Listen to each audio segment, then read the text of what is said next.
Hello friends, welcome to my channel teaching by Ansari. कैसे आप लोग? आई होप आप लोग अच्छे होंगे और अच्छे होना भी चाहिए। तो आज हम पढ़ने वाले हैं यूनिट डिजिट यानी कि इकाई अंक।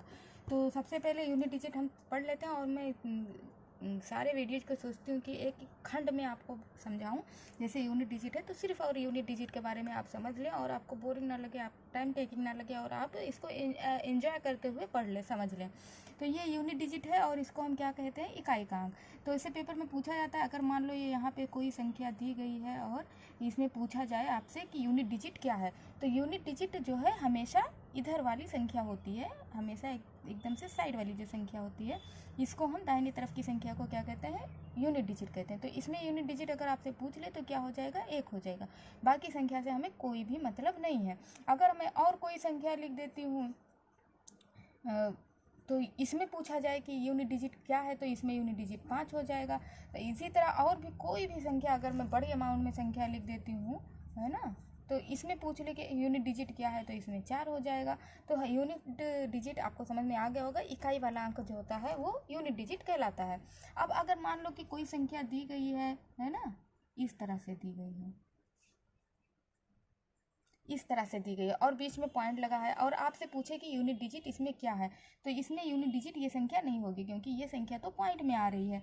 तो जो संख्या संपूर्ण होगी, पूर्ण होगी, उस संख्या को हम क्या कहेंगे? यूनिट डिजिट मानेंगे। तो इसमें यूनिट डिजिट हो जाएगी ये वाले 5, जबकि 5 तो यहाँ पे भी लिखा है, लेकिन सवाल इस तरह से आपको कन्फ्यूजिंग नहीं देगा। इस संख्या को अगर मैं बदल दूँ, यहाँ पे मैं लिख दूँ 4, तो इसमें यूनिट डिजिट क्या हो जाएगा? 5 हो जाएगा। तो इस तरह से अगर कोई पॉइंट वाली संख्या दी गई हो और यूनिट डिजिट आपसे पूछा गया है, तो वो संख्या इधर वाली मानी जाएगी, ये पॉइंट वाला संख्या नहीं माना जाएगा।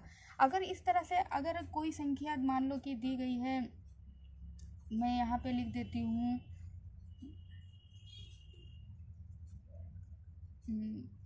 4 3, तो इसमें भी आपको क्या है? यूनिट डिजिट कौन सा माना जाएगा? ये संख्या यूनिट डिजिट मानी जाएगी। अगर जो है तो आपको इस बात का ख्याल रखना है कि पॉइंट के बाद में जो संख्या दी गई है उसको हम यूनिट डिजिट नहीं कहेंगे। तो आई होप आपको समझ में आ गया होगा कि यूनिट डिजिट किसे कहते हैं।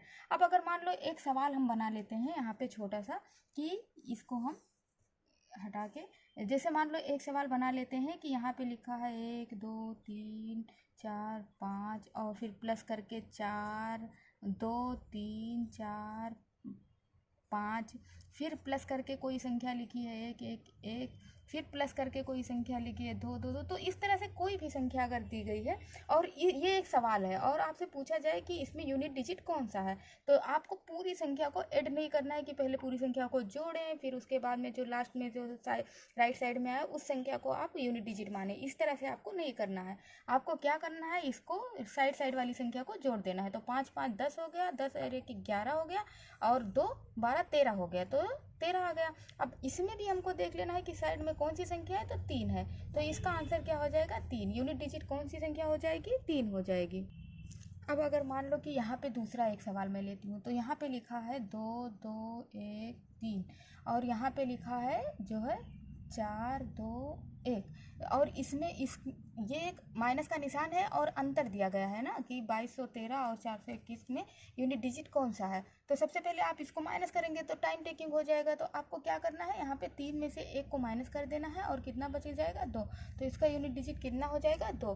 तो इस तरह से आप जो है निकाल सकते हैं कि यूनिट डिजिट कौन सी संख्या होती है। अब अगर मान लो कि कोई सवाल इस तरह से दिया गया है कि यहाँ पे लिखा है 225 गुणे 1 गुणे 3 2 5, ऐसे ऐसे कोई संख्या दी गई है, बहुत ज़्यादा गुणा अगर आपको दिया गया है ना, 5 4 9, सॉरी 5 4 9, इस तरह से अगर आपको दिया गया और इसमें आपसे पूछा गया है कि यूनिट डिजिट बताइए, है ना, यूनिट डिजिट बताइए। तो अगर आपको इस तरह से सवाल दिया गया है और यहाँ पे गुणा वाला दिया है और इम्तिहान में इतना टाइम होता नहीं है, तो आप सबसे पहले क्या करेंगे? पूरी संख्या को लिखेंगे, यहाँ पे 1 1 1 लिखेंगे, फिर 3 2 5 लिखेंगे, फिर उसके बाद में 5 4 9 लिखेंगे और सबको जो है गुणा करेंगे, तो इस तरह से हो जाएगा। तो आपको क्या करना है कि सबसे पहले, और इस तरह से तो गुणा भी नहीं किया जाता है, आपको जो है इस तरह से लिखना है 1 1 1, फिर यहाँ पे ऐसे गुणा करके, तो इस तरह से बहुत ज़्यादा टाइम लग जाएगा। तो आपको क्या करना है? सबसे साइड वाली ही संख्या को देख लेना है, जैसे 5 1 5, और जैसे आप या तो इस तरह से भी कर सकते हैं, जैसे मान लो यहाँ पे 2 2 और फिर यहाँ पे लिखा है कितना 5 लिखा है। और फिर यहाँ पे आप इसको जब गुणा करेंगे तो किस तरह से करेंगे, एक एक एक और इसको 1 से गुणा करेंगे, 1 पंचम 5 आ जाएगा, है ना। अब इसको जो है आप किस तरह से गुणा करेंगे, तो अब मान लो कि आप इसको फिर गुणा करेंगे कि जो है 1 पंचम 5 और फिर 1 दुकम 2 और फिर 1 दुकम 2। अब फिर यहाँ पे गुणा का निशान लगा देते हैं, तो 1 पंचे 5, 1 दुकम 2, 1 दुकम 2। फिर यहाँ पे गुणा का निशान लगाते हैं तो इसी तरह से, तो इसके नीचे तो कोई संख्या नहीं आएगी ना, इसके नीचे तो 5 है तो 5 ही आएगा, तो इसका यूनिट डिजिट क्या हो जाएगा, 5 हो जाएगा। आपको पूरा गुणा करने की क्या ज़रूरत है, बस आपको तो यूनिट डिजिट लेना है। और हमें पता है कि इधर इधर ऐसे ऐसे निशान लगता चला जाएगा, तो ये वाली संख्या के नीचे कोई भी संख्या नहीं आनी है, तो इसीलिए इसका यूनिट डिजिट क्या हो जाएगा, 5 हो जाएगा। तो पूरा गुणा करने की ज़रूरत नहीं है। जब आपको बहुत ज़्यादा कन्फ्यूजन हो तो आप कर सकते हैं। अब मान लीजिए कि इस तरह की कोई संख्या दी गई है और आपको जो है गुणा गुणा में मल्टीप्लाई करना है, फिर पूरा निकालना है कि यूनिट डिजिट इसमें क्या होगी। अगर मैं यहाँ पे लिख दूँ कि यूनिट डिजिट बताइए, तो अब पूरा तो आप मल्टीप्लाई करेंगे तो बहुत ज़्यादा टाइम टेकिंग हो जाएगा। तो आपको सबसे पहले देख लेना है कि 3 का 4 से गुणा कर देना है तो कितना हो जाएगा, क्योंकि हमें तो सिर्फ साइड वाली संख्या चाहिए ना। तो 4 तियाँ 12 हो जाएगा। अब 12 यहाँ पे अगर हो गया तो हमको तो इधर वाली ही संख्या लेनी है। अब हम 2 से जब इसको गुणा करेंगे कितना हो जाएगा, 2 8 16 हो जाएगा। अब 16 में भी हमको इधर वाली संख्या लेनी है। अब 6 से हम 6 को गुणा कर देंगे तो कितना हो जाएगा, 36 हो जाएगा। और हमको यूनिट डिजिट चाहिए 6।